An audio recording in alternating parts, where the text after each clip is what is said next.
You're chasing a view, Marcus, but you'll realize too late that the view is meaningless without someone to hold your hand. Those were the words his daughter wrote in a letter he refused to read. Marcus Thorne, the city's most ruthless architect, crumpled the paper and threw it away.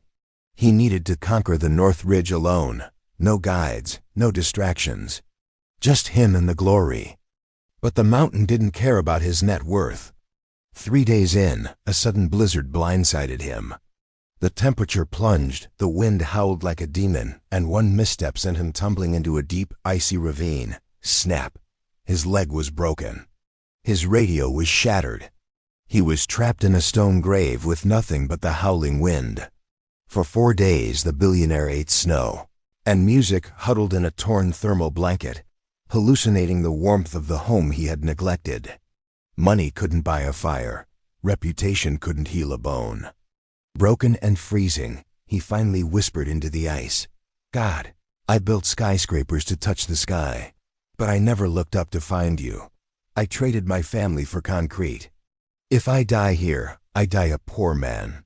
On the 5th night, the cold paralyzed him.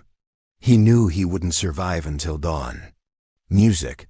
In a final act of desperation, he gathered his expensive maps, his remaining gear, and even the cash in his wallet, and lit a match. He needed just 5 minutes of heat. But the wind caught the flame, and suddenly, his backpack exploded into a blaze. The fire spread to the dry brush nearby, creating a massive, uncontrollable inferno. Marcus screamed, dragging his broken body away as his only supplies turned to ash. "You took my warmth. You took everything." He collapsed, waiting for death. But hours later, the roar of an engine woke him.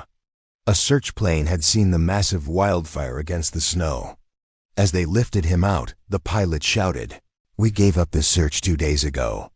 We only came back because we saw the mountain burning." Marcus wept. The disaster he thought was the end was actually his beacon. Sometimes, God has to burn down everything you're holding onto, just so the world can see where you are. If you believe God can use your ashes to build a miracle, type Amen.